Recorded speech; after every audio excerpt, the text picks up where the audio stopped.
How to turn off Cash App money request. In order to turn off Cash App money request, you need to follow these steps. First thing, make sure that the app is completely up to date and then open the Cash App application.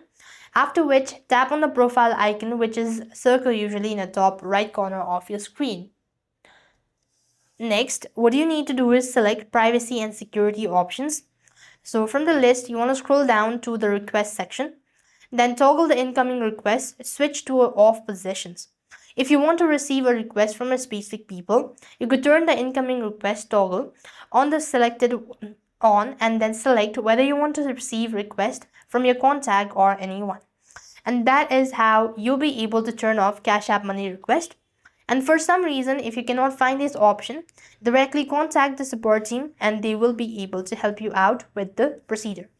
So that's all. I hope the video was helpful. Make sure to like, share and subscribe. Thank you for watching. See you in the next video.